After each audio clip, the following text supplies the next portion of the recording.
Baik, Assalamualaikum warahmatullahi wabarakatuh. Alhamdulillahirrabbilalamin. Pada kesempatan kali ini, kita masih bisa berkumpul dalam keadaan sehat walafiat dalam acara sosialisasi pentingnya sertifikasi halal bagi pelaku UMKM. Sebelum memulai, perkenalkan saya Asep Septian, P3H dari Edukasi Wakaf Indonesia. Saya bertugas mendampingi para pelaku usaha UMKM dalam melakukan sertifikasi halal untuk produknya.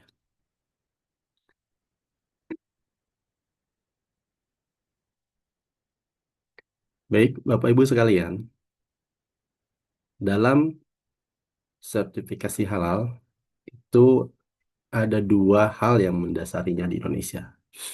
Yang pertama adalah Undang-Undang Nomor 33 Tahun 2014, Pasal 4, di mana menyebutkan produk yang masuk, beredar, dan diperdagangkan di wilayah Indonesia wajib bersertifikat halal. Yang kedua adalah PP nomor 42 tahun 2024 pasal 98 menyebutkan kewajiban bersertifikat halal bagi para pelaku mikro dan kecil didasarkan atas pernyataan halal para pelaku usaha mikro dan kecil. Jadi dua hal itu yang mendasari sertifikasi halal dari para UMK atau pelaku usaha di Indonesia. Lalu ada pertanyaan dari teman-teman semua, Bapak Ibu sekalian, ngapain sih repot-repot ngurus sertifikasi halal? Nah, itu pertanyaan yang sering kami temui di lapangan. Bapak Ibu semuanya, sebetulnya akan lebih repot nih kalau Bapak Ibu semua pelaku usaha harus menjelaskan dan meyakinkan ke semua pelanggan Bapak Ibu yang datang bahwa bahan-bahan baku, bahwa produk, bahwa proses yang Bapak Ibu lakukan untuk produk ini sudah halal. Kenapa repot? Karena klaim ini sepihak dari penjual. Mana ada penjual yang akan mengakui bahwa produknya tidak halal di Indonesia ini. Kenapa? Karena konsumen Indonesia mayoritas adalah Muslim. Jadi kalau Bapak Ibu sekalian tidak memiliki sertifikat halal, akan repot. Lebih repot lagi tidak memiliki sertifikat halal. Kenapa? Karena harus menjelaskan kepada pelanggannya terkait dengan bahannya, prosesnya, dan produknya. Bahwa produknya itu halal. Nah, Bapak Ibu sekalian, Indonesia ini mayoritasnya adalah penduduk Muslim. Terakhir itu tercatat sekitar 229,6 juta jiwa. Atau sekitar 87,2% penduduk Indonesia adalah Muslim. Di mana penduduk Muslim ini adalah menjadi potensial market calon pelanggan usaha Bapak Ibu sekalian. Ya, cukup besar, 229,6 juta jiwa. Ini adalah target market Bapak Ibu sekalian. Ya, target market utamanya. Lalu pertanyaannya adalah apakah produk Bapak Ibu sudah memiliki identitas halal? Nah, kan? Apakah memiliki atau belum nih? Karena kenapa? Karena Muslim di Indonesia, semua Muslim bukan Indonesia, semua Muslim itu wajib mengkonsumsi produk yang halal sesuai dengan syariat Islam. Lalu atas pertanyaan di atas, apa yang dimaksud dengan identitas halal? Ya, Bapak Ibu sekalian. Identitas itu ada banyak, Bapak Ibu ya. Secara umum, identitas itu ada beberapa hal. Dapat saya jelaskan di sini untuk identitas kependudukan. Itu ada KTP. Jadi, orang Indonesia yang tidak memiliki KTP tidak memiliki identitas kependudukan. Lalu ada identitas kewarganegaraan. Itu pakai paspor. Kalau kita keluar negeri, kita memiliki identitas paspor. Diakui oleh seluruh dunia. Lalu identitas perkawinan, buktinya apa? Akta nikah. Ya, Bapak Ibu sekalian, kita memiliki akta nikah. Itu sudah bukti bahwa kita sudah melakukan perkawinan. Identitasnya adalah akta nikah.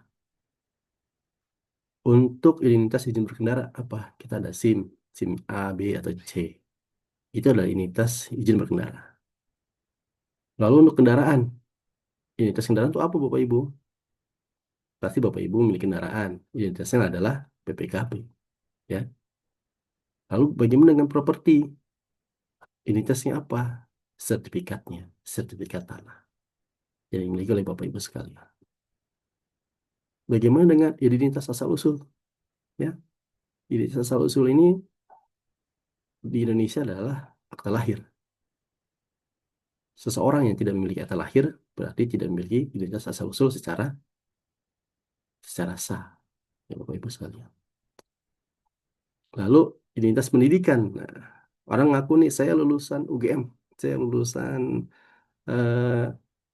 IPB atau ITB. Apa buktinya? Buktinya adalah ijazah. Nah, Bapak Ibu sekalian, itu adalah identitas secara umum yang ada di Indonesia. Lalu, bagaimana dengan produk Bapak Ibu sekalian? Apakah sudah memiliki identitas halal? Pertanyaannya seperti itu ya, Bapak Ibu sekalian.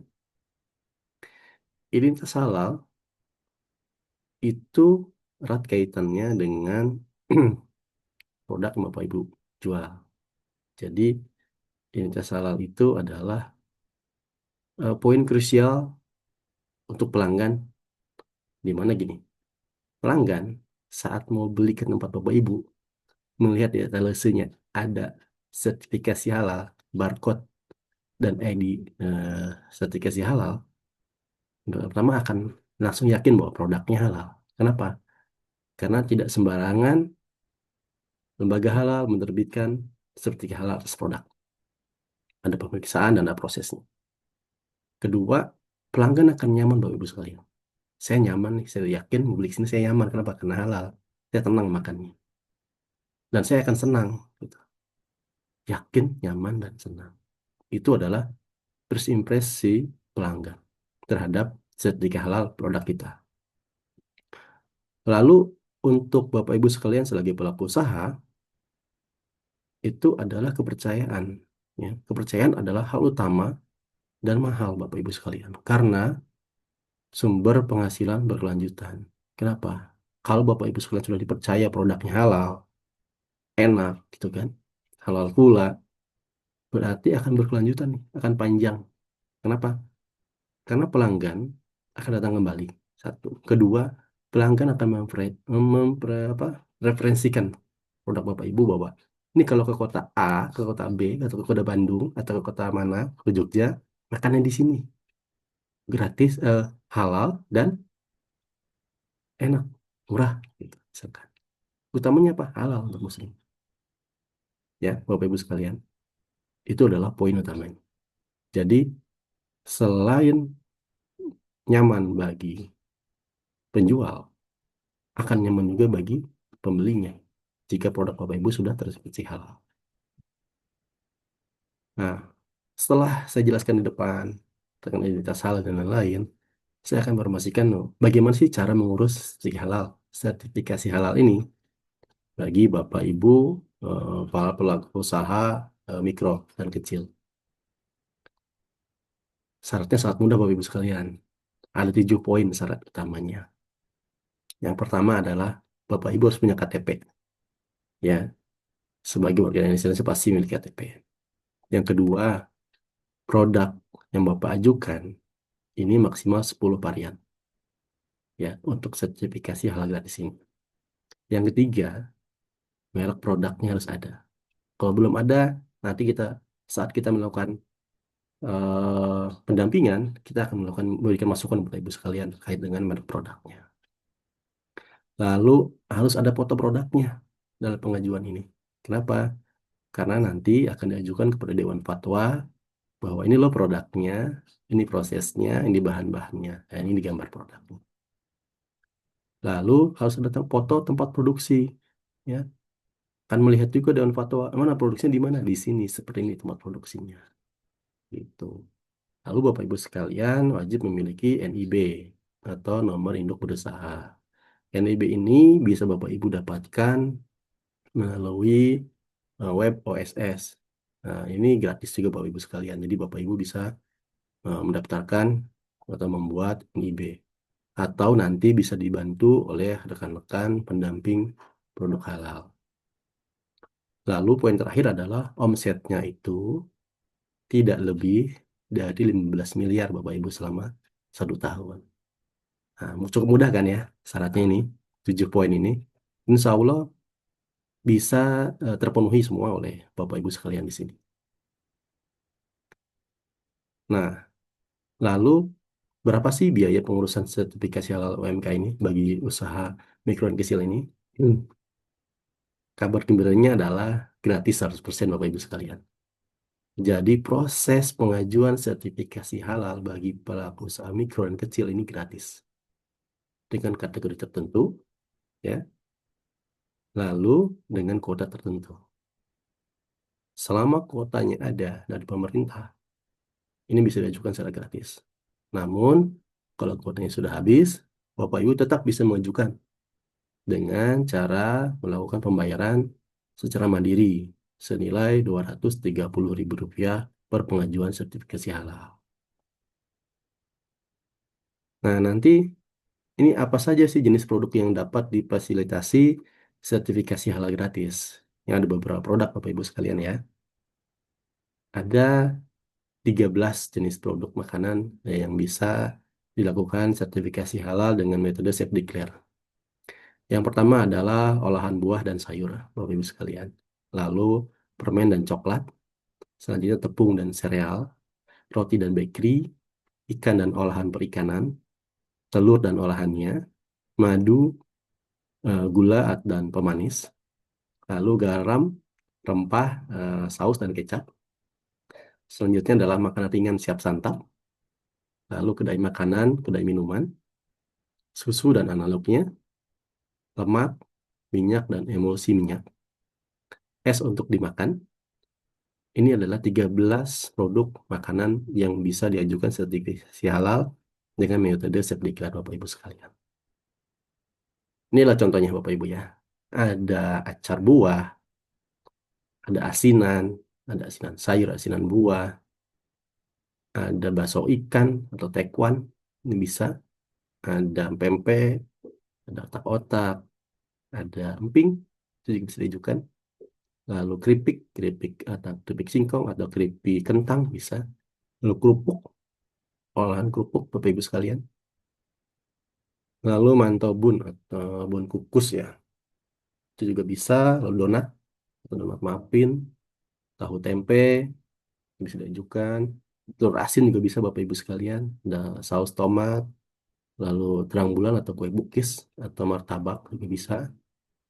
Selanjutnya ada salad buah, ada kue pie atau susu atau pie buah. Ada produk kakao bubuk atau coklat bubuk juga bisa. Lalu kue kering, Bapak Ibu sekalian biasanya nih Bapak Ibu menjelang Hari Raya Idul Fitri atau akhir tahun biasanya banyak produksi rumahan nih. Ini bisa dilakukan seperti halal. Lalu produk roti atau pastry juga ini biasanya banyak nih yang sudah sampingan ini bisa diajukan. Lalu seperti lotek, urap, gado-gado juga bisa diajukan Bapak Ibu sekalian ya. Lalu Bapak Ibu sekalian, ada 6 jenis produk minuman juga nih bisa diajukan untuk eh, sertifikasi halal gratis dengan metode Safe Declare. Ya, saya sebutkan di sini ada aneka minuman ringan non soda, kopi, teh dan sari kacang, susu dan campuran susu, minuman tradisional dan jamu, produk jus, buah dan sayuran, konsentrat buah dan sayuran. 6 produk ini bisa diajukan untuk sertifikasi halal gratis dengan metode Safe Declare. Ini adalah contohnya, ada jus buah, ada milkshake, ada es krim, ada yogurt, ada minuman wedangan ya, wedang-wedang jahe atau wedang lain-lainnya, ada itu bisa juga.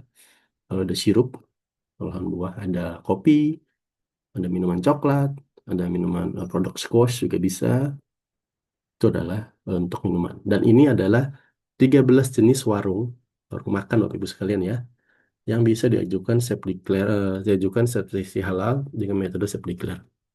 Yang pertama warung makan khas Sunda, ada warung soto, ayam atau sapi, warung mie bakso atau ayam, eh, warung makan gudeg juga bisa, warung makan pecel lele, warung sate, sate ayam atau sate kambing, atau sate sapi juga bisa, warung makan nasi atau mie goreng itu bisa, warung makan khas Timur Tengah, Arabian food juga bisa, warung makan nasi kuning atau nasi uduk itu bisa diajukan, angkringan gerobak Bapak Ibu sekalian yang suka ada setengah malam, setengah malam, sampai pagi itu juga bisa. Warung makan Indomie atau Warmindo juga bisa diajukan Bapak Ibu sekalian. Warung makan Tegal atau warteg itu bisa. Warung Padang, ya, warung nasi Padang juga bisa nih. Ya, untuk 13 jenis warung makanan dengan metode self declare ini bisa diajukan, di mana setiap pengajuan itu maksimal adalah untuk kedai makanan ini 30 varian menu. Jadi insya Allah bisa tercover ya menu-menunya. Ini adalah warung Padang, warung Sunda, selele, angkringan, bakso, mie ayam, warung Sunda, Tegal. Nah, eh, lalu pertanyaan selanjutnya adalah berapa lama nih SLA-nya? Berapa lama terbit sertifikat halal ya setelah pengajuan? Bapak Ibu sekalian, kabar gembiranya adalah untuk pengajuan sertifikasi halal itu 7 sampai dengan 14 hari kerja sampai dengan terbit sertifikat. Jika dalam keadaan normal setelah pengajuan melalui si halal BPJPH. Jadi selama sudah diinput di BPJPH, di si halal, aplikasi si halal, dan sudah terverifikasi, itu 7 sampai 14 hari kerja. Itu bisa terbit. Jika tidak ada pengembalian dokumen atau retur pengajuan. Nah, Bapak Ibu sekalian, apa sih risiko bila produk usaha Bapak Ibu tidak memiliki sertifikat halal? Ya, ada beberapa risiko yang akan ada Bapak hadapi di lapangan. Kan? Sekarang ini ramai iklan melalui media sosial. Iklan negatif atau iklan positif ya. Iklan positif atau iklan negatif.